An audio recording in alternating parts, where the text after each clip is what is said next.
Aujourd'hui, j'aimerais qu'on lise le deuxième chapitre parce que les choses se révèlent avec Galates, je crois, ça commence avec le deuxième chapitre. Et j'ai lu au nom de Jésus 14 ans après, parce que l'apôtre Paul continue de raconter ce qu'il avait commencé au chapitre premier.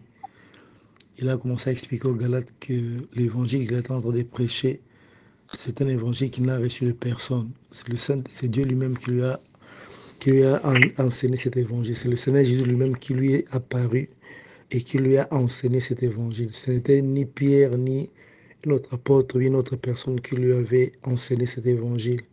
C'est ainsi il pouvait affirmer que toute personne qui contredirait cet évangile devait être maudit. Parce que le faire, ce serait contredire le Seigneur, parce que c'est le Seigneur qui a donné l'évangile. Et en plus, il s'étonnait pourquoi les Galates qui avaient reçu cet évangile s'étaient rapidement détournés de l'évangile à cause des enseignements des judaïseurs qui sont arrivés et qui ont commencé à, à- à parler de la loi de Moïse, comme quoi, après avoir été né de nouveau en Jésus-Christ, on pouvait toujours observer la loi de Moïse. Après avoir accepté Christ comme Seigneur et Sauveur, on pouvait continuer encore à obéir à la loi de Moïse pour obtenir le salut, la justice. Alors, l'apôtre Paul était vraiment étonné de voir comment, en si peu de temps, les gens qui avaient reçu l'évangile s'étaient rapidement détournés de cette vérité pour s'accrocher à un autre évangile. Bon, il a appelé comme ça, mais en réalité, ce n'était pas un autre évangile, parce que plus tard, il dira, il n'y a pas un autre évangile, il n'y a qu'un seul évangile.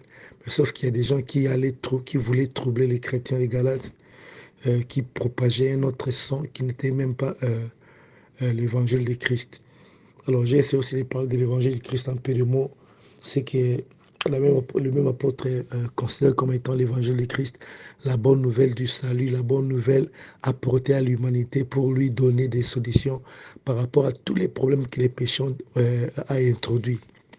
Avant la chute, il n'y avait pas de péché. L'homme vivait la vie telle que Dieu l'avait conçue depuis l'éternité, depuis avant l'éternité, depuis avant la fondation du monde. Mais après la chute, il y a eu des choses qui se sont passées. Alors l'homme a perdu l'éclat de la gloire qu'il avait avant. La Bible dit, tous ont péché et sont privés de la gloire de Dieu. Alors, ayant perdu cet éclat de la gloire, il a aussi perdu la qualité de vie qu'il menait avant la chute. Et il y a eu des sanctions, bien sûr. Et puis Satan a profité de l'occasion pour voler le pouvoir qui était donné à l'homme et commencer à bâtir son royaume sur la terre à partir de ce pouvoir. Et j'aimerais souligner une chose. Il faut que chacun de nous puisse savoir que le pouvoir avec lequel Satan domine le monde, l'autorité avec laquelle il soumet les nations, ce n'est pas une autorité qui lui est donnée au ciel. Il faut que tout le monde le sache. C'est une vérité que beaucoup de personnes ne connaissent pas et des fois ne comprennent même pas.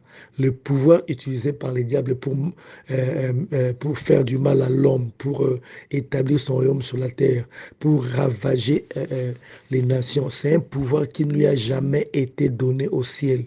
Parce que lui aussi, il a péché et il a été privé de la gloire de Dieu.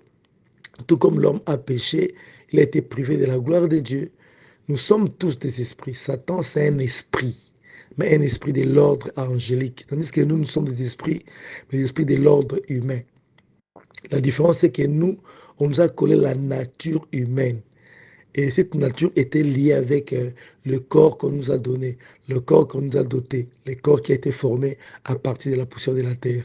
Tandis que Satan, donc Lucifer, était un esprit et qui avait la nature angélique. Maintenant, quand nous avons péché, la nature humaine, en fait, la gloire liée à l'esprit, nous l'avons perdue et nous sommes restés qu'avec la nature humaine qui était déchue. Et de la même manière, quand Lucifer a péché, il a perdu la gloire, l'éclat premier qu'il avait à l'origine en tant que Lucifer. Il a corrompu sa nature et il est devenu un ange déchu, un ange des ténèbres. Tous tous ont péché et sont privés de la gloire de Dieu. Donc, autant l'homme a été privé de la gloire, de la puissance, de l'autorité qu'il avait à l'origine lors de sa création, autant tous les anges qui ont péché ont perdu aussi ce qu'ils avaient comme autorité, comme éclat. Alors maintenant, il se pose un problème. Les gens n'arrivent pas à comprendre que Satan utilisent le pouvoir qui a été donné à l'homme parce qu'ils n'ont pas compris comment les choses se sont déroulées avant la chute de l'homme. Parce que quand Dieu a créé l'homme, il a créé d'abord l'homme comme un esprit. Donc les hommes étaient des esprits. Ils n'avaient pas encore un corps. Dieu a fini par créer l'environnement dans lequel l'homme vivra. Il devait amener l'homme à la conscience de sa personne, mais avant que l'homme devienne conscient de sa personne, Dieu avait d'abord créé tout l'univers, l'environnement dans lequel devait vivre l'homme. Et après avoir fait cela, et avant même qu'il introduise les esprits qu'il avait créés, l'esprit des hommes sur la terre, là où il devait vivre, il y a un ange qu'on appelle Satan qui s'est rébellé contre Dieu avec un groupe d'anges. Ils ont voulu faire un coup d'État, il leur a promis des postes, comme ça se fait toujours, et Dieu les a chassés du ciel, ils sont tombés sur la terre, l'environnement dans lequel devait vivre l'homme. Et ayant tombé sur la terre, ils ont profité de cette occasion pour envahir la terre. Et comme il était le chef des anges dessus, il a tenté d'établir son royaume sur la terre. C'est ainsi que la terre devint informe et vide. Quand nous lisons dans la Genèse, on dit au commencement était Dieu créa le ciel et la terre était informe et vide. Ça, c'est dans notre traduction, la traduction française. Plusieurs donnent la terre était informe et vide. Parce que le verbe être, c'est le même verbe devenir en hébreu. Alors, il faut traduire ça selon les contextes. La terre n'était pas informe et vide. La terre est devenue informe et vide. Au commencement, Dieu créa le ciel et la terre. Le verbe est créé, c'est le verbe bara en hébreu. Et le verbe bara, c'est un verbe qui parle de quelque chose qui a été créé, donc quelque chose dont les processus de la création avaient commencé et avaient pris fin. Et la chose a été jugée bonne aux yeux de la personne qui l'a créée.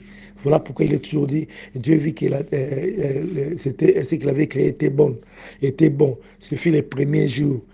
Et au deuxième jour, à la fin, on dit Dieu vit que ce qu'il avait créé était bon. Ce fut le deuxième jour.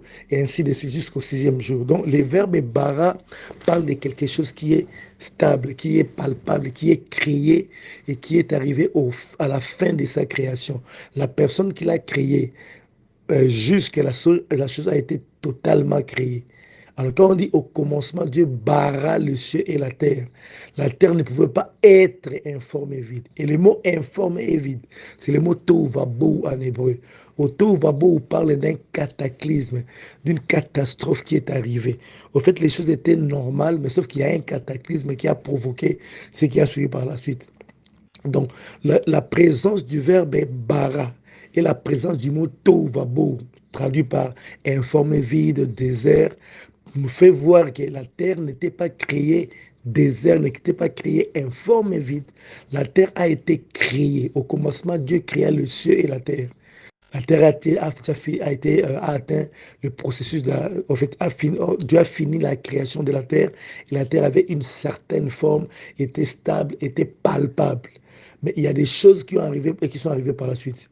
Là, au commencement, Dieu créa le ciel et la terre. Le commencement, Dieu barra le ciel et la terre à partir de rien. Et la terre devint informe et vide. Le cataclysme a déformé la terre. Quel est ce cataclysme? Quel est ce cataclysme? C'est la précipitation du diable avec tous les esprits qui sont tombés sur la terre. Alors, ils ont déformé la terre par leur présence parce qu'il a commencé à régner avec tous ces ténèbres-là. Il était transformé l'ange de ténèbres et il a envahi la terre. C'est ainsi que Dieu contrôlait tout ce qui s'est passé. L'Esprit de Dieu s'est mouvé au-dessus des eaux, veut simplement dire que Dieu était au contrôle de ce qui s'est passé. Et à un certain moment, Dieu dit que la lumière soit et la lumière fut. La première lumière prononcée par Dieu, ce n'est pas la lumière que nous vivons, la lumière du soleil, la lumière de la lune, des étoiles, non, parce que la lumière naturelle est intervenue au quatrième jour. Mais dès le premier jour, la première des choses que Dieu dit, c'était que la lumière soit et la lumière fut. Et quand nous lisons dans Genèse, on parle du fait que Dieu parlait, Dieu disait. Mais quand nous lisons le même passage, le même récit de la création dans Psaume, on dit Dieu ordonna à la lumière. Effectivement, il parlait, mais c'était sous forme des ordres. Il donnait des ordres. Et il donnait des ordres parce qu'en face de lui, il y avait quelque chose de contraire qui était désobéissant à sa volonté. Alors, il devait leur donner des ordres, leur imposer des choses.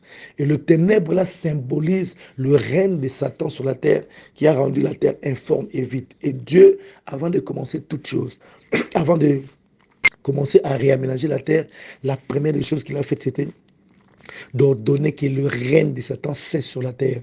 Et la lumière détruit le règne de Satan. Et j'aimerais souligner une chose. Nous qui sommes nés de nouveau en Jésus-Christ, lumière du monde, comme le dit le Seigneur Jésus-Christ. Vous êtes la lumière du monde. Nous devons comprendre comment fonctionne la lumière. La lumière domine toujours les ténèbres. Le ténèbre ne supporte pas la présence de la lumière. La lumière n'est que l'absence du temps. Et puis plutôt de la lumière. Et les ténèbres ne sont que l'absence de ténèbres. Là où il y a absence de lumière, on voit les ténèbres se manifester. Mais là où la lumière est présente, les ténèbres ne se manifestent pas. Et toi et moi qui sommes nés de nouveau, nous sommes la lumière du monde. Dieu n'a pas parlé au hasard. Il sait de quoi il a parlé. Nous sommes réellement la lumière du monde. Et la vie chrétienne consiste à croire à tout ce que Dieu dit que nous sommes devenus en Jésus-Christ. Puisqu'il a dit que nous sommes la lumière du monde, chacun de nous doit se voir, chacun de nous doit se considérer comme Dieu a dit. Considérez ce que Dieu a dit. Nous sommes la lumière du monde. Et si nous parvenons à intérioriser le fait que nous sommes la lumière du monde, nous finirons par manifester cette réalité. Aujourd'hui, les sorciers, les occultistes opèrent tout autour de nous parce que nous n'avons pas suffisamment intériorisé le fait que nous sommes la lumière du monde. Dieu n'avait pas dit que vous êtes une forme de couleur blanche et que les diables est la couleur noire, parce qu'il y a possibilité de mélange entre la couleur blanche et la couleur noire. Dieu n'avait pas dit que vous êtes, comment vous êtes sucré, bon, vous êtes du sucre, je prends l'exemple du sucre. Vous ressemblez aussi au sucre, vous êtes le sucre et Satan est le goût amer, parce qu'il y a possibilité de mélange. Mais Dieu a dit, nous sommes la lumière du monde et Satan représente le ténèbre. Cela veut dire qu'il n'y a pas cohabitation entre nous et Satan. Parce que le Saint-Esprit, dans la nouvelle naissance, est venu habiter en nous après que Dieu nous ait lavé par le sang que Jésus-Christ a déversé sur la croix. Et après nous avoir lavé par ce sang, Dieu juge que nous étions saints, irrépréhensibles et sans reproche. C'est ce que la Bible nous atteste. Qui dit ça? C'est Dieu. Et nous devons accepter ce que Dieu dit. Nous devons croire en ce qu'il a dit. Donc nous sommes la lumière du monde. Par notre nouvelle naissance. Cela veut dire quoi? Il suffit seulement que je me présente quelque part. Ma présence empêche le ténèbre de fonctionner. Je n'ai pas besoin de trop prier comme aujourd'hui, comme font les gens aujourd'hui. Je me bats contre les sorciers, je me révèle. Non, il n'y a pas question de se battre contre les sorciers. Il y a question de s'imposer. Plus nous allons intérioriser cette notion, plus nous allons commencer à manifester la réalité.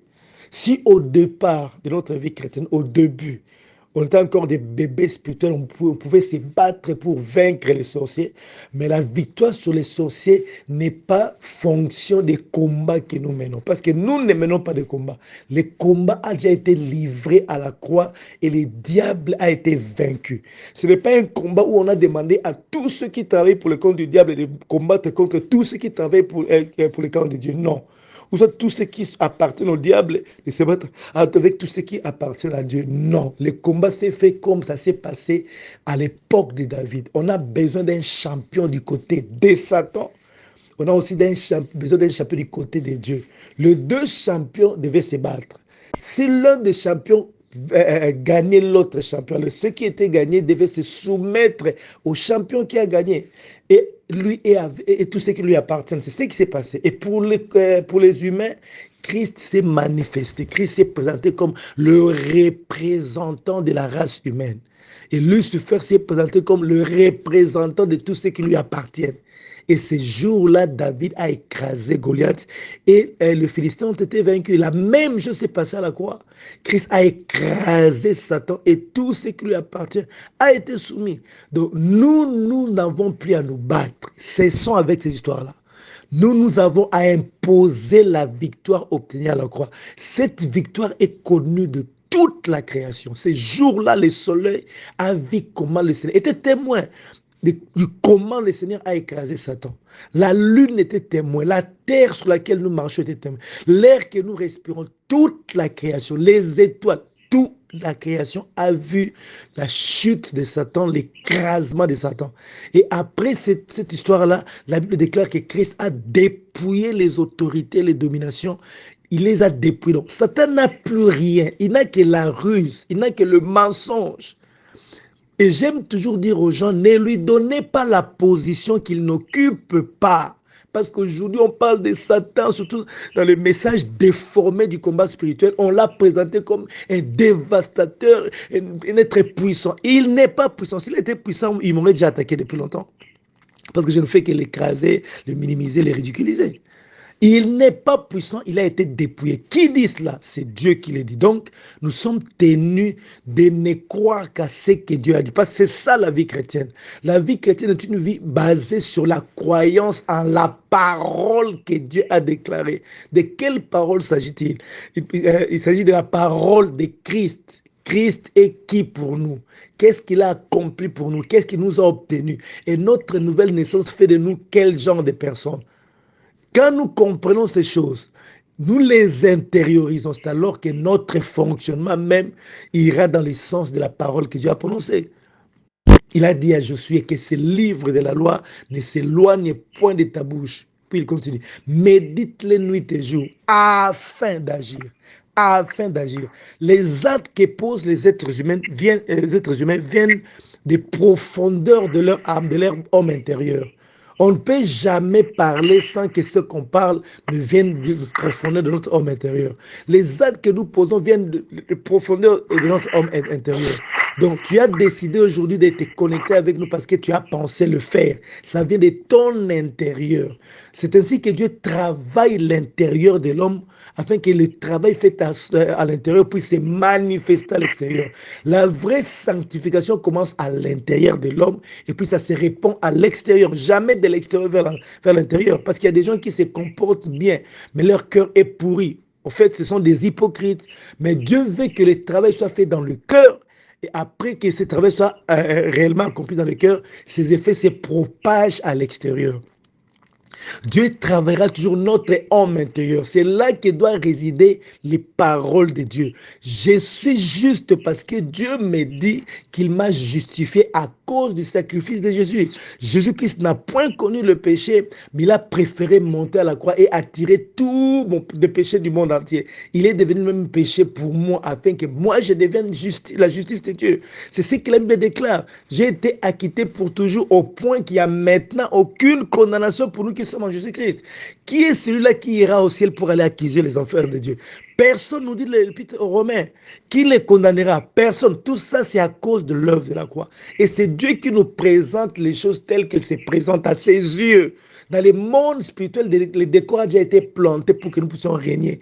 Mais le problème, c'est que les choses qui ont été accomplies spirituellement, nous devons nous les approprier par la foi, les intégrer, les intérioriser jusqu'à ce qu'on soit à mesure de les manifester.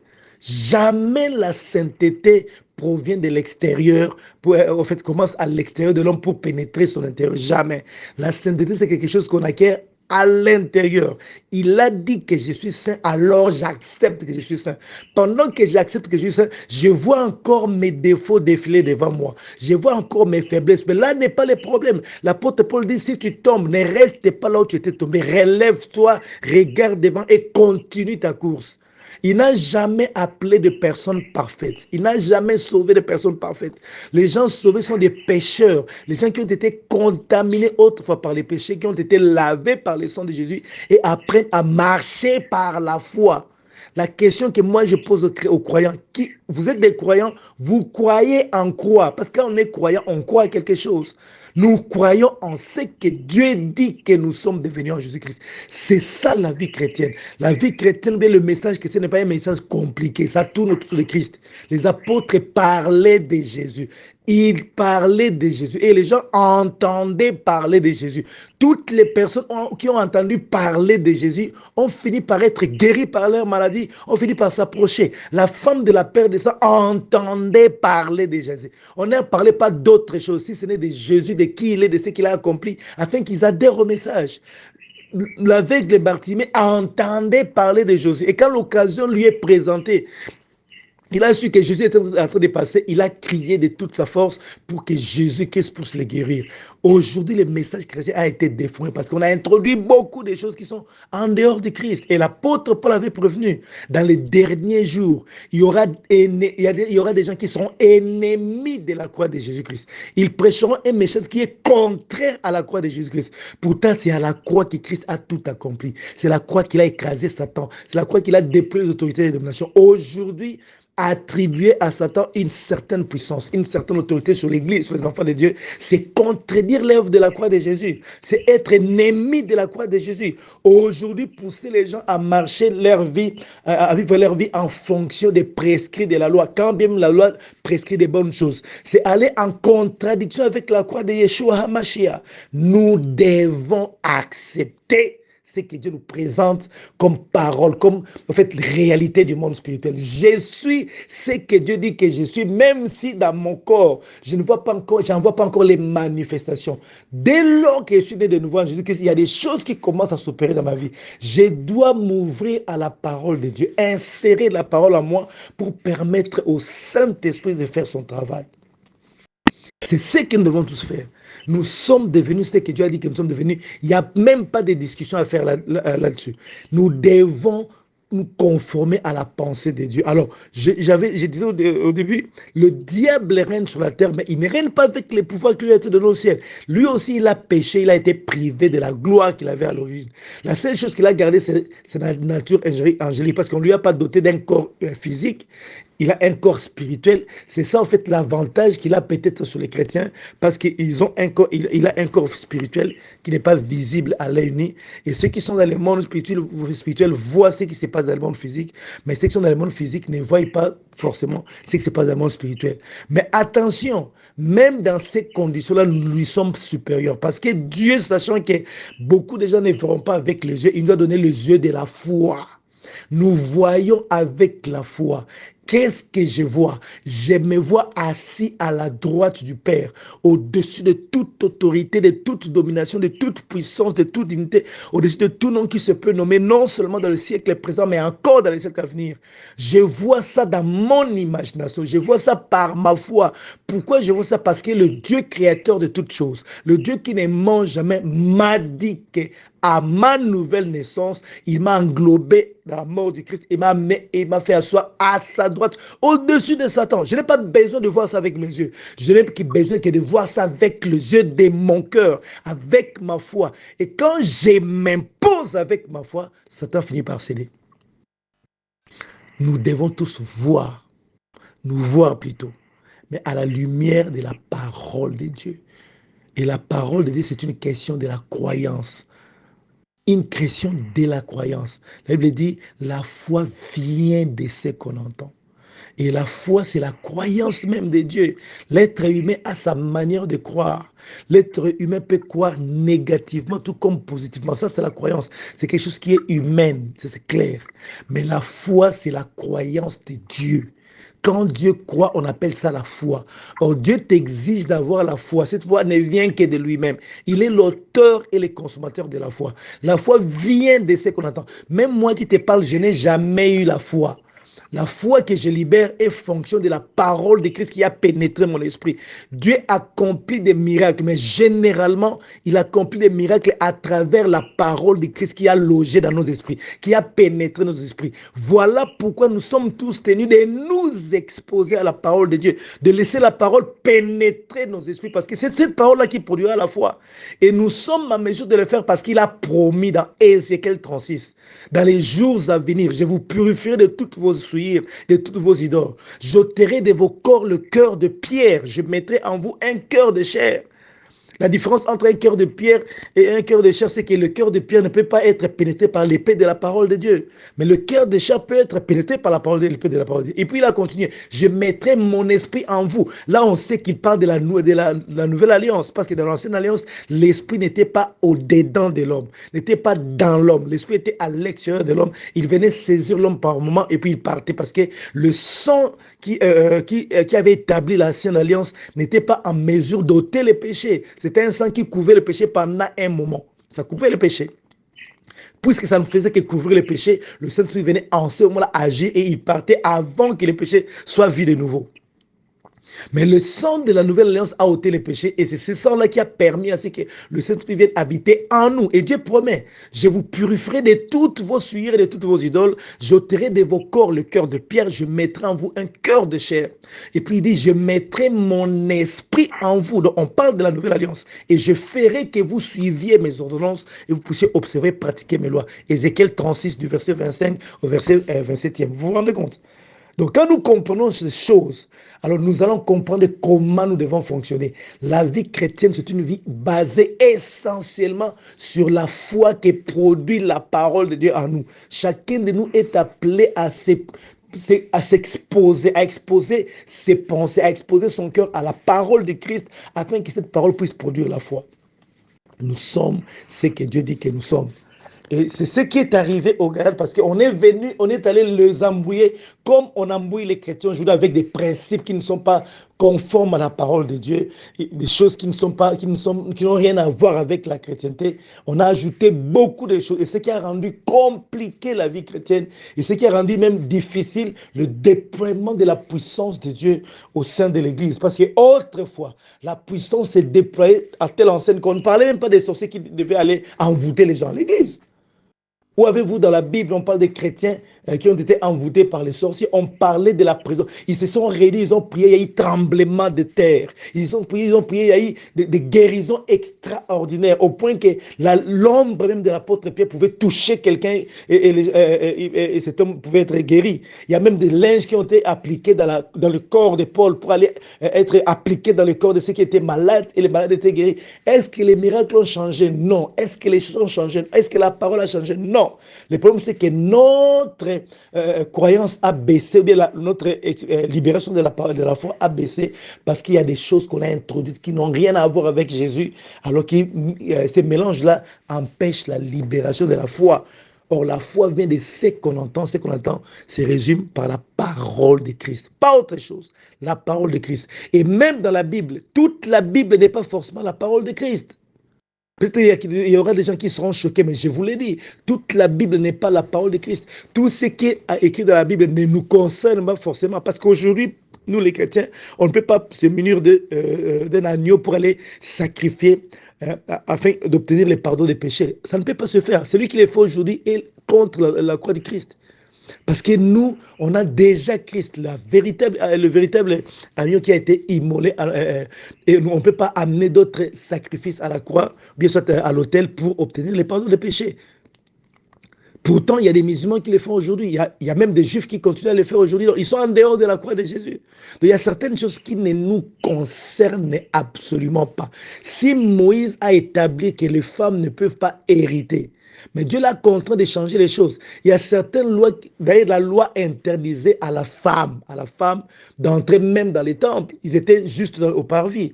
Et plus tard, on les a même chassés du parvis. Donc il y a certaines choses qui ne nous concernent pas.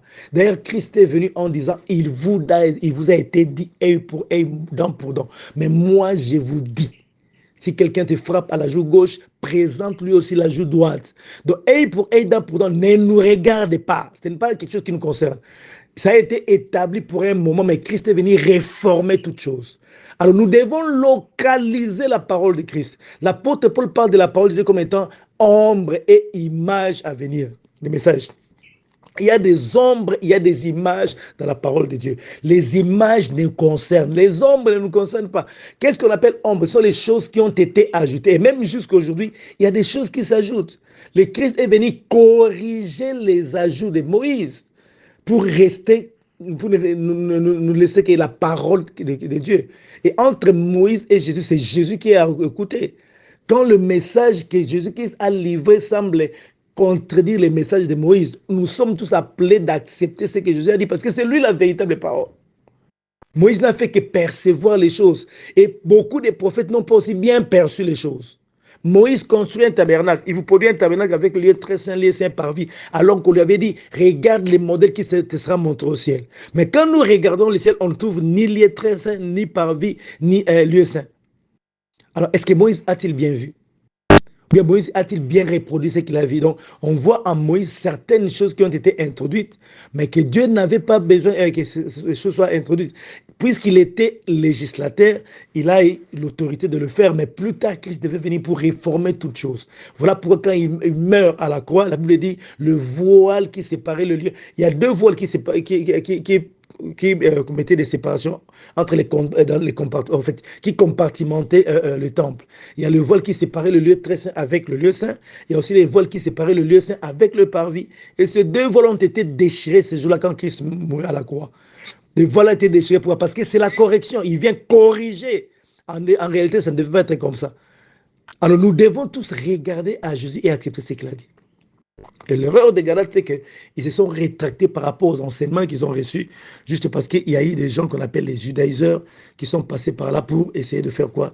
De piller la liberté qu'ils avaient en Christ, comme l'apôtre Paul lui-même le dit dans cet épître, et le rendre encore esclave de la loi. Et l'apôtre Paul continue dans le chapitre 2 en disant, 14 ans après, j'ai monté à nouveau à Jérusalem avec Barnabas, ayant aussi pris Tite avec moi.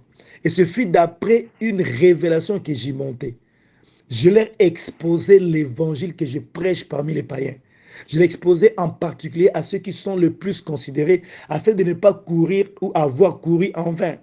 Mais Tite, qui était avec moi, qui était grec, ne fut même pas contraint de se circoncire. Et cela à cause des faux frères qui s'étaient furtivement introduits et glissés parmi nous pour épier la liberté que nous avons en Jésus-Christ avec l'intention de nous asservir. Nous ne leur cédâmes pas un instant et nous résistâmes à leurs exigences afin que la vérité de l'évangile fût maintenue parmi vous. Pour la petite histoire, Tite et les autres sont des Grecs, parce que les Juifs faisaient une nette différence entre eux et le reste du monde. Le mot païen a fini par prendre le sens de pécheurs, mais en réalité, le mot païen veut dire simplement le reste du monde. Tous ceux qui ne sont pas descendants de Jacob sont vus comme le païen. Le grec, les Congolais, les Américains, les Français, les Rwandais, tous les autres peuples sont vus comme les peuples païens. Il y a beaucoup d'expressions que l'apôtre Paul utilise, beaucoup de mots qu'il utilise pour désigner le reste du monde à part les Juifs. Il y a les mots païens, il y a les mots gentils. Chaque fois que tu lis dans la Bible et que tu vois l'apôtre Paul parler des gentils, il parle au fait de ceux qui ne sont pas juifs. Il y a les mots incirconcis. Les incirconcis sont ceux qui ne sont pas juifs, parce que les juifs étaient les circoncis. Donc, il y a plusieurs mots que l'apôtre Paul utilise pour désigner les nations. Alors, pour les juifs qui prônaient l'application de la loi après avoir accepté Jésus comme Seigneur Sauveur, il disait que les chrétiens qui sont, les païens qui sont nés de nouveau, devaient aussi se circoncire. En fait, devaient respecter scrupuleusement la loi de Moïse. Alors, Paul n'a pas jugé bon que Tite et les autres soient circoncis. Pourquoi? Parce que les saluts ne consistent pas en la circoncision, bien sûr, à l'obéissance à la loi. Les saluts est fonction de la foi en Jésus-Christ. Alors, pour Paul, il n'était pas question que ces gens-là puissent se circoncire. Et les frères qui sont arrivés plus tard, qui ont commencé à épier la liberté que nous avons en Jésus-Christ, qui ont voulu asservir les chrétiens, en fait, ils ont voulu asservir les chrétiens par rapport à la loi. Christ disait aux pharisiens, les jougs que vos pères n'ont pas pu porter et que vous-même vous n'arrivez pas à porter, pourquoi vous les faites porter aux autres? Et quels étaient ces jougs? C'est la loi. Parce que le Père n'a pas pu appliquer la loi dans sa totalité. Vous aussi, y compris, vous n'arrivez pas à le faire, mais vous continuez à placer les gens sous la loi. Et puis, il rajoute, mon joug est léger. Mon joug n'est pas la loi, mais mon joug est léger. Alors, l'apôtre Paul ne voulait pas, parce que quand il a compris le message de Christ, l'évangile, il a compris que la loi était un joug que personne ne pouvait porter. Et il n'a pas voulu faire porter à tous ceux qui naissaient de nouveau les jougs de la loi. En fait, il agissait dans la conformité à la pensée de Dieu. Mais les Juifs n'étaient pas d'accord avec ça parce qu'il fallait appliquer la loi de Moïse. Et Pierre arriva à Jérusalem à exposer l'évangile qu'il prêchait. Et il y a eu débat là-bas à Jérusalem. Pour ce qui est passé, je crois, l'histoire est relatée dans Actes chapitre 15, je crois, si je ne m'abuse, 15 ou 16 comme ça. L'apôtre Paul ne fait que rapporter ce qui s'est passé à l'époque. Pourquoi il est allé à Jérusalem, pourquoi il a discuté avec les autres, pourquoi il n'a pas jugé bon que Tite et les autres devaient appliquer la loi. Parce que pour lui, c'était asservir les païens qui n'étaient même pas sujets de la loi, parce qu'il faut qu'on se le dise aujourd'hui. La loi n'a pas été donnée au monde entier. La loi a été donnée aux Juifs. Et l'apôtre Paul a l'habitude de le dire clairement.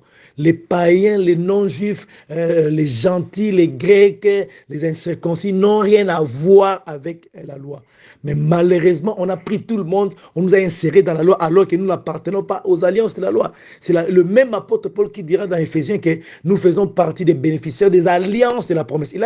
Il a pris soin de préciser les alliances de la promesse, pas les alliances de la loi. Il n'y a qu'une seule alliance de la loi qui a été répétée une deuxième fois en Deutéronome et on a considéré que c'était deux alliances. En fait, il y a la première alliance de la loi, il y a le renouvellement de l'alliance de la loi. Ça ne nous concerne pas. Mais on a emballé les chrétiens là-dedans et on veut que les chrétiens puissent obéir à la loi. Et l'apôtre Paul est contre ces choses parce que la révélation qu'il a reçue du Christ, c'est que la loi ne sauve pas, la loi ne le transforme pas. Il est en train d'expliquer ici au Galates ce qui s'est passé. Alors qu'est-ce qu'il dit? Nous ne les cédons pas un instant et nous résistons à leurs exigences, afin que la vérité de l'évangile fût maintenue parmi vous. Donc, ce qui lui importait, c'était la vérité de l'évangile. Dans la Bible, il y a ce qu'on appelle la vérité de l'évangile. Il y a aussi d'autres choses. Mais ce qui nous intéresse, c'est la vérité de l'évangile. Ceux qui sont le plus considérés, quels qu'ils soient, qu'ils aient été jadis, cela ne m'importe pas. Dieu ne fait exception de personne. Ceux qui sont les plus considérés ne m'imposaient rien. Au contraire, voyant que l'évangile m'avait été confié pour les incirconcis, donc les païens, les non-juifs, et comme à Pierre pour les circoncis, donc les juifs, car celui qui a fait des pierres l'apôtre des incirconcis, donc des païens, et des juifs plutôt des circoncis, a aussi fait de moi l'apôtre des incirconcis, donc des païens. Nous, de l'apôtre Paul avait reçu mandat d'aller prêcher le païen, les non-juifs, et il devait apporter un message qui les dispensait de la loi. Et puis il continue, qui a fait de moi l'apôtre des païens, et ayant reconnu la grâce qui m'avait été accordée, Jacques, Céphas et Jean, qui sont regardés comme des colonnes, me donnèrent à moi et à Barnabas la main d'association, afin que nous allassions, nous, vers les païens, et eux vers les circoncis. Ils nous recommandèrent seulement de nous souvenir des pauvres, ce que j'ai bien eu soin de faire. Je m'arrête là aujourd'hui pour le deuxième chapitre, parce que ce qui va suivre va introduire d'autres sujets. Alors, ce que nous devons savoir, c'est ce que je viens de dire. Mon frère, ma soeur, il y a des gens jusqu'aujourd'hui qui font exactement, qui font le travail que faisaient les judaïseurs de l'époque. Ils épient notre liberté en Jésus-Christ. Ils veulent nous asservir. Et beaucoup de gens sont asservis à la loi aujourd'hui. Ils se battent contre les faiblesses de la nature humaine en s'efforçant de mettre en pratique la loi. Ils échouent toujours. Et ils finissent par dire, bon voilà, nous sommes des êtres humains, nous pouvons toujours continuer à pécher, bien que Dieu nous a sauvés. Moi, je les appelle ces gens-là, les gens qui sont vaincus par les péchés, parce qu'ils ont pensé qu'ils devaient se libérer de leur péché, de leur nature adamique, de faiblesse de la nature adamique, disons-les comme ça, à travers leur propre capacité, à travers leur propre force, à travers leurs propres moyens. On ne se libère pas du péché par ses propres moyens. Nous sommes des sauvés. Il n'y a qu'un seul sauveur. Vous lui donnerez le nom de Jésus parce que c'est lui qui sauvera son peuple de son péché. Et sauver du péché se fait à deux niveaux. Au niveau de la culpabilité, de la condamnation qui a créé la culpabilité dans l'homme intérieur, et au niveau de la puissance qui pousse l'ego, l'homme intérieur, à vivre dans le péché. Ce sont les deux choses que Dieu a résolues par la croix de Jésus-Christ en ce qui concerne le péché. C'est en cela qu'on dit qu'il est le sauveur du monde. Il sauvera son peuple qui est lié, il sauvera son peuple de son péché. En ce qui concerne la condamnation, c'est fait déjà. On a déjà été pardonné une fois pour toutes et pour toujours. J'en parlerai dans les jours à venir. Parce que Galate aussi parle de ces choses. Nous avons été pardonnés. Pardonnés. Qu'est-ce qui a été pardonné? Notre passé, notre présent, notre futur. Peut-être que ça peut te surprendre, mais la vérité est que le passé, le présent et le futur ont déjà été pardonnés. Dieu ne te pardonne pas quand tu demandes pardon, Seigneur, pardonne-moi parce que j'ai commis. Non, Dieu t'a pardonné le jour où tu es né de nouveau en Jésus-Christ. Il veut que tu prennes conscience de cela. Une fois pour toutes et pour toujours, il t'a pardonné. Mais il a laissé un mécanisme au niveau de notre conscience qui fait que quand quelqu'un se comporte mal, qu'il sente la culpabilité envahir son cœur pour lui faire voir que tu ne peux pas aller au-delà. C'est comme si on a placé des limites.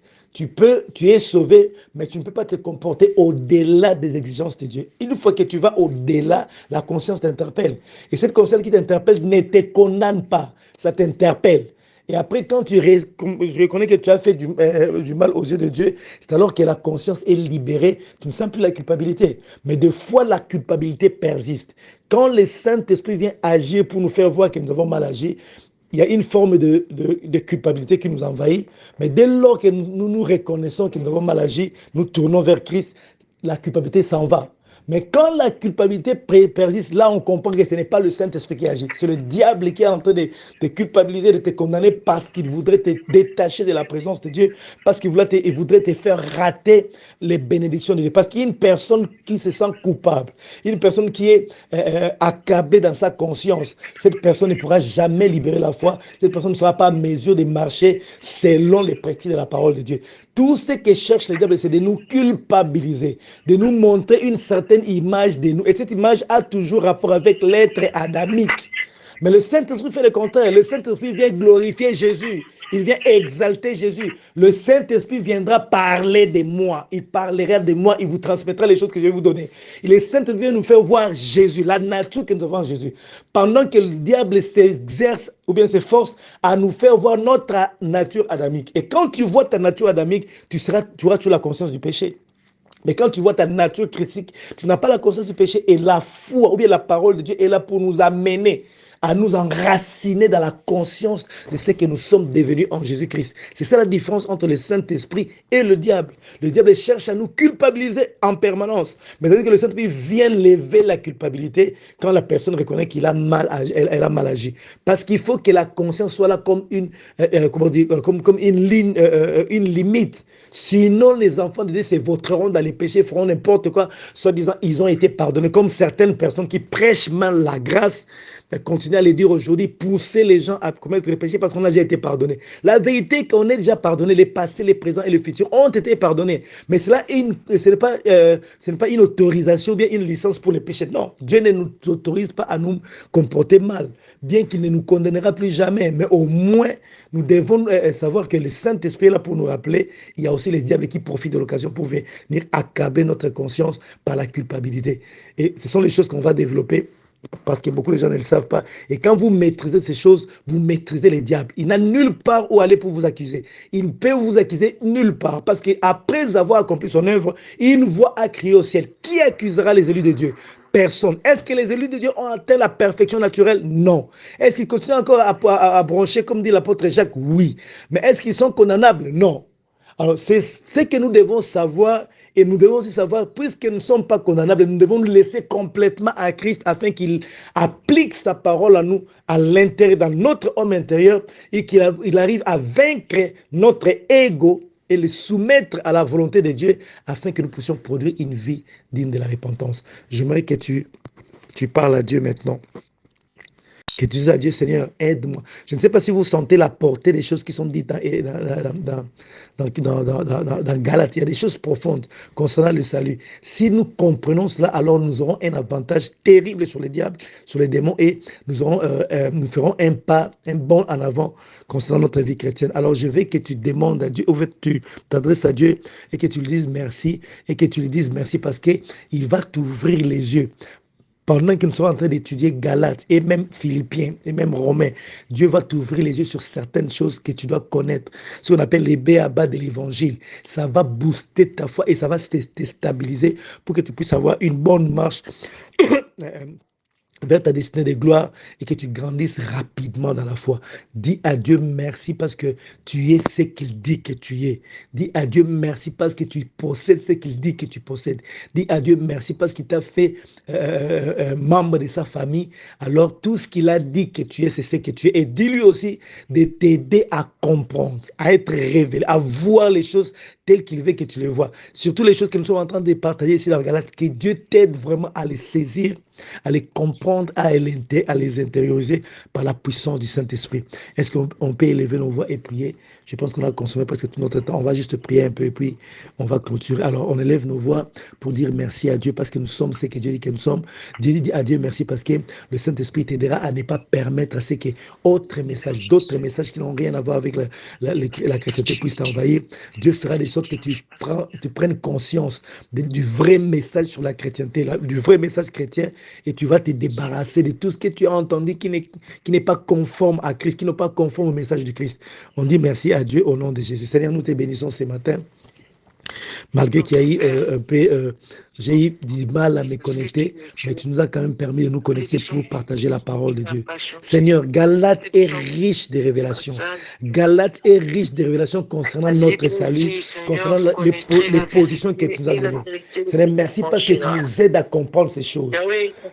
Tu nous aides à comprendre. Nous devons intérioriser ces choses pour voir nos ailes être déployées et voler au-dessus des forces des ténèbres, parce que ta parole est la vérité. Ta parole établit la vérité dans nos vies. Ta parole nous fait voir ce que nous sommes devenus en Jésus-Christ. Seigneur, je te bénis pour la grâce que tu nous as accordée d'être enfants de Dieu, de naître de nouveau en Jésus-Christ. Cette grâce nous a ouvert beaucoup de portes de privilèges. Beaucoup de portes, chaque porte a certains privilèges dont nous devons bénéficier. C'est merci parce que tu nous as accordé la grâce de connaître Jésus. S'il y a un mot que je puisse te dire ce matin, merci pour nous avoir accordé la grâce de naître de nouveau. S'il y a quelque chose que je puisse te dire ce matin, Seigneur, c'est merci. Merci pour nous avoir permis de naître de nouveau. Et surtout, merci parce que tu ouvres nos yeux afin que nous voyons la beauté de l'évangile. Tu ouvres nos yeux afin que nous puissions comprendre ce qui a été accompli. Tu ouvres nos yeux afin que nous comprenions qui nous sommes réellement en Jésus. La compréhension de ce que nous sommes réellement en Jésus-Christ va libérer la foi, va libérer la foi, va nous conditionner à vivre la vie chrétienne, la vie Zoé que tu as placée à nous. Et la gloire ne reviendra qu'à toi. Seigneur, merci. Merci parce que nous sommes réellement sauvés. Nous ne pouvons plus être placés sous les jougs du péché. Nous ne pouvons plus être placés sous les jougs de la loi. Nous ne pouvons pas être placés sous les jougs, Seigneur, les jougs pesants que personne n'a pu porter, Seigneur. Ton joug est léger, Seigneur. Nous devons vivre et porter ton joug, les jougs de la liberté, les jougs de la grâce, les jougs de la foi en ce que tu as accompli pour nous. Seigneur, merci parce que tu nous aideras à placer notre foi en toi, pas en nous-mêmes. Merci parce que tu nous aideras toujours à nous voir en Jésus-Christ, pas en nous-mêmes. Merci parce que tu nous aideras toujours à voir ce que le Saint-Esprit nous fait voir, ce qui est la beauté de ce que nous sommes devenus en Jésus-Christ, Seigneur. Que même la journée d'aujourd'hui, nous croyons que tu es avec nous, Seigneur. Tu es avec nous et tu continues à faire ton travail. Orasa prageta rabasha. Les baazaka narabasaka tarabaje. Les meezako tarabazas rabadara. Les basos rabache keterebeze. Merci pour la bonté de l'évangile. Merci pour la beauté de l'évangile. Merci pour la keza kodarabasha. Razasa prabarabache. Leme egeza sapaya. La journée d'aujourd'hui, c'est notre journée. La journée où nous devons manifester encore les réalités que nous sommes en Jésus-Christ. Père, merci, merci, merci, merci. Merci parce que tu fais que ton évangile puisse avoir sa place dans nos cœurs et il y a des choses qui arrivent. Je crois aux miracles qui vont commencer à s'opérer dans nos vies. Je crois à la vie des miracles, des signes et des prodiges. Mais cette vie est libérée par la conscience de ta parole. Merci Seigneur. Merci au nom de Jésus. Au nom de Jésus. Au nom de Jésus. Au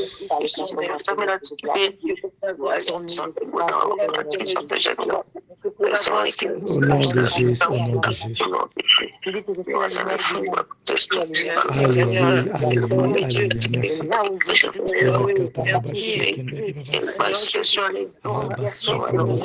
Merci. Merci, merci, merci pour la conscience. Alléluia. La conscience des choses qui ont été accomplies à la croix en notre faveur. Merci pour les réalités spirituelles qui sont les nôtres. Merci. Merci. Merci Yeshua, merci. Merci Saint-Esprit, merci. Merci, merci, merci. Merci pour la journée merveilleuse que tu nous as donnée. Merci au nom de Jésus. Au nom de Jésus.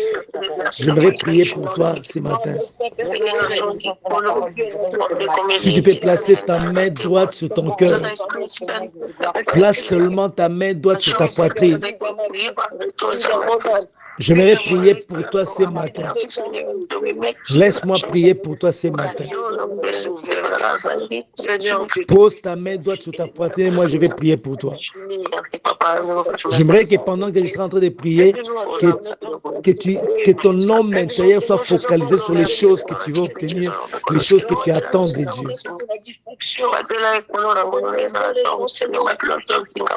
Ta main droite sur ta poitrine.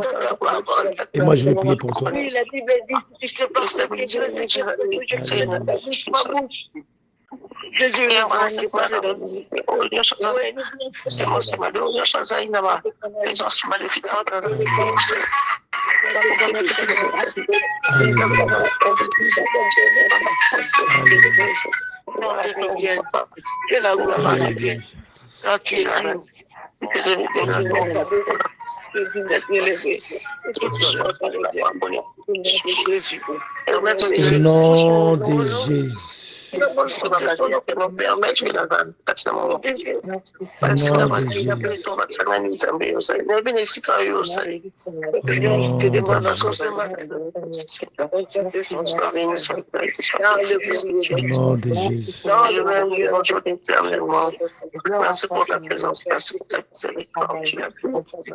Au nom de Jésus. Merci Seigneur.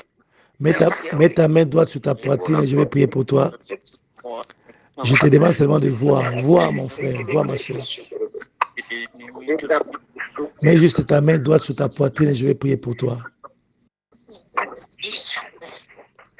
Vois mon frère, vois ma soeur, vois par ta foi. Tu n'es pas n'importe qui. Le prix qui a été mis pour te sauver, c'est la vie même de Jésus-Christ sur la terre. Tu as beaucoup trop d'importance aux yeux de Dieu que l'œuvre qu'il a commencé dans ta vie, il va l'amener jusqu'au point d'achèvement. Il va l'amener à la perfection. Mets ta main droite sur ta poitrine. Moi, je vais prier pour toi. Seigneur, cette terre nous appartient. Je te bénis parce que tu nous fais voir ce que nous sommes en Jésus. Seigneur, je te bénis parce qu'à travers ces programmes, tu arrives à ouvrir nos yeux pour que nous voyons en Jésus-Christ. Nous savons tous que le diable s'arrange à orienter nos pensées vers la nature pécheresse, la nature adamique que nous avons héritée de nos parents naturels. Mais toi, tu veux que nous prenions conscience de la nature christique. Parce qu'après être nés à travers nos parents, nous avons fini par naître de nouveau en Jésus. Autant tu nous as créés comme des êtres naturels à travers la procréation, à travers nos parents, autant tu nous as créés comme des êtres, de nouvelles créatures à travers Jésus-Christ. Comme tu le dis dans Éphésiens, nous sommes ton ouvrage et a été créé en Jésus-Christ pour les bonnes œuvres que tu as préparées d'avance afin que nous puissions les pratiquer. Nous avons été créés en Jésus-Christ. Nous sommes des nouvelles créatures créées en Jésus-Christ et nous ne pouvons que produire la vie créée à travers Jésus-Christ.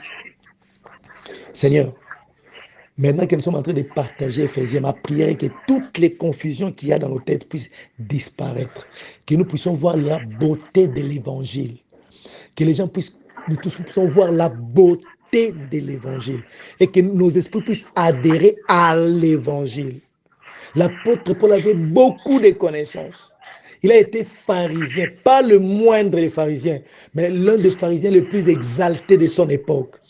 Mais quand il a rencontré la vérité de l'Évangile, c'est le même apôtre qui dit qu'à cause de l'excellence de la connaissance de cette vérité de l'Évangile, il regardait tout ce qu'il avait comme connaissance avant, comme de la boue, comme du vomi.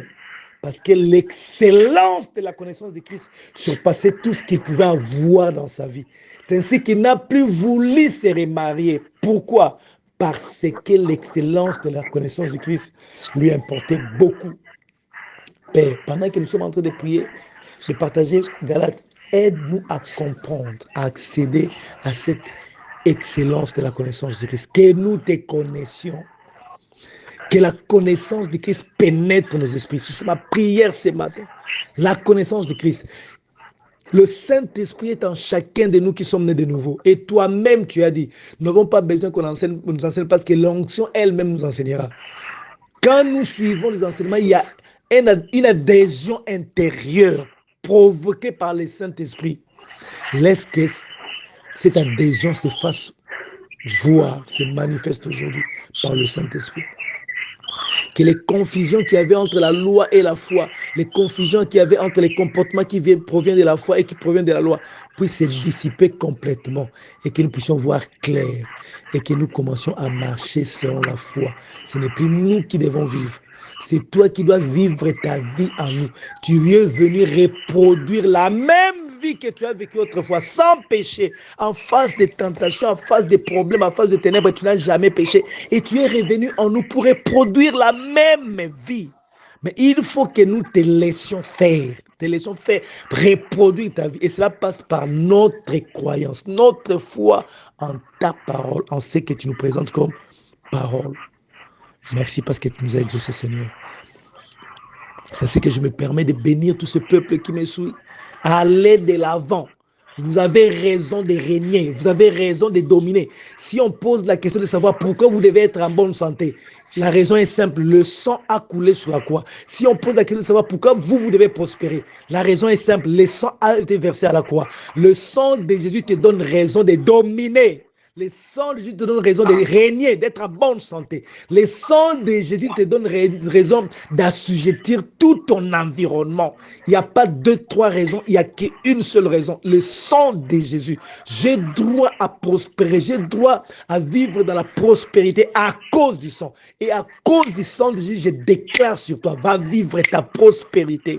Va vivre la vie de paix. La paix de Dieu qui surpasse toute intelligence envahit ta vie, envahit ta famille. Au nom de Jésus, tu es sauvé, sauvé de tout ce que le péché a introduit sur la terre.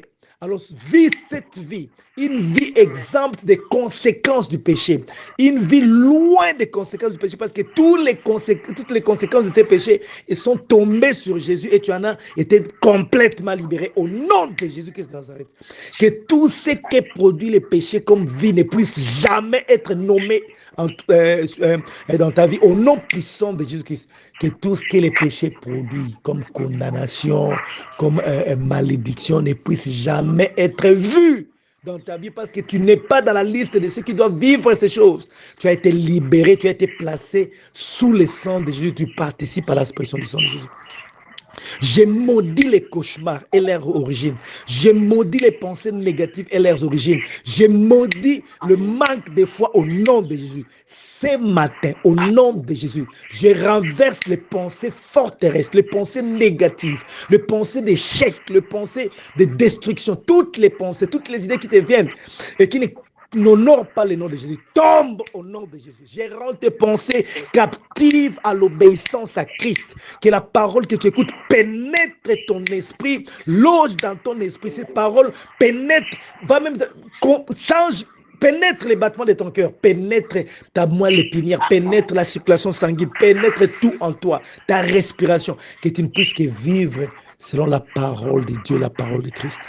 Que tes sons soient transformés en parole de Christ. Que tu ne rêves que de la parole de Christ. Que tu ne rêves que de ton identité. Que tu ne rêves que de ce que Dieu dit que tu es. Et que cela soit inscrit dans ton fort intérieur, dans ton homme intérieur. Et que tu puisses produire une vie équivalente au nom puissant de Jésus. Va déplacer les montagnes, va terrasser les Goliaths, va séparer la mer rouge, va arrêter encore les soleils, va déplacer les montagnes, va conquérir les territoires, fait tomber les géants au nom puissant de Jésus, à cause du sang qui a scellé l'alliance qui te permet d'avoir le pouvoir de marcher sur les serpents et les scorpions et sur toute la puissance de l'ennemi. Partout où tu seras, tu domineras. Partout où tu seras, les ténèbres ne se manifesteront pas. Parce que tu es la lumière du monde. Tu es le sel de la terre. Que ta vie soit une vie qui assaisonne la vie de plusieurs personnes. Que les gens soient heureux en ta présence. Que ta vie produise la joie dans la vie des autres, que ta vie apporte quelque chose de bien dans la vie des autres, au nom de Jésus, parce que tu es le sel de la terre, tu es là pour assaisonner ton environnement. Que les choses du diable ne se produisent pas là où tu es.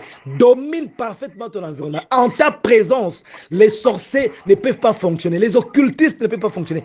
C'est ce que tu es. C'est ce que tu as reçu à cause du sang de Jésus. Ce ne sont pas tes gènes et tes prières, mais l'identité que tu as reçue en Jésus-Christ te permet de dominer partout. Domine partout, libère la foi, que la parole de Dieu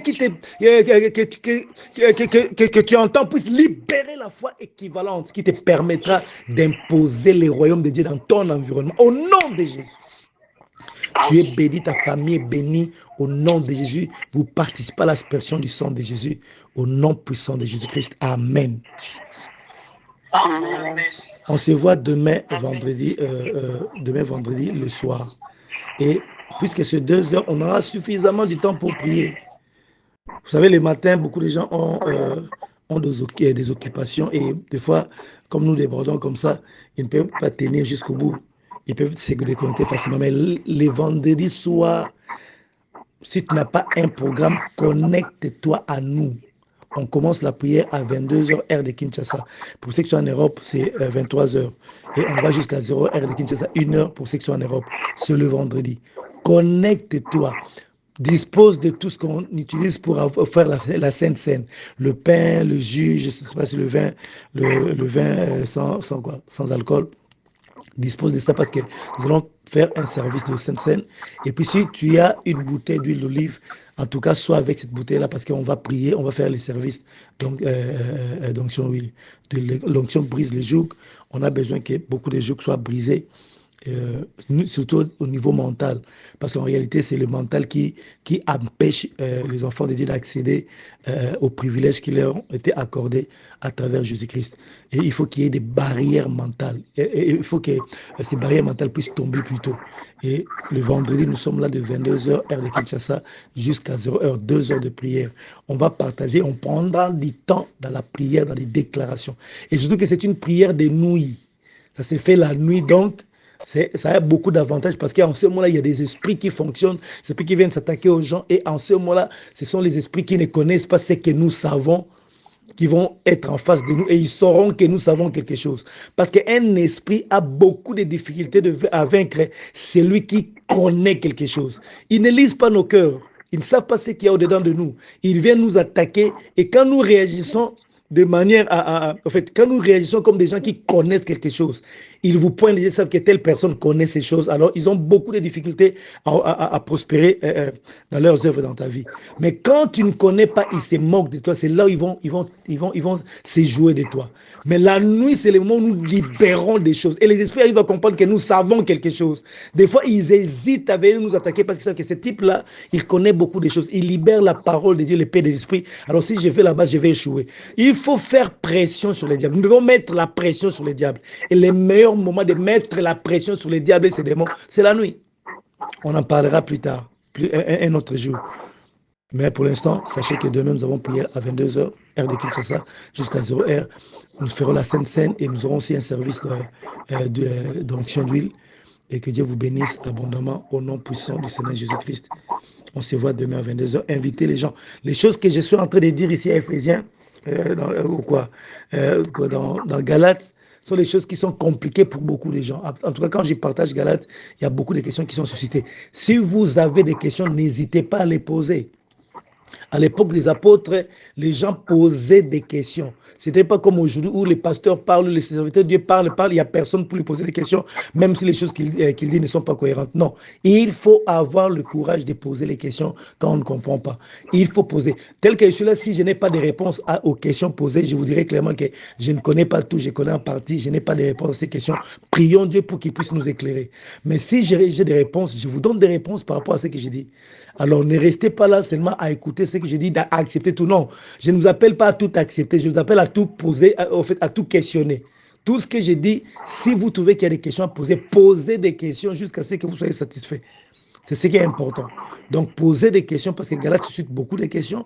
Posez des questions s'il y en a et nous allons continuer comme ça afin que nous soyons tous nous puissions tous opérer dans un même esprit et nous aurons beaucoup de choses, beaucoup de bénédictions, parce que nous serons en train d'opérer dans un même esprit. Que Dieu vous bénisse tous au nom puissant de Jésus-Christ. Amen. On se voit.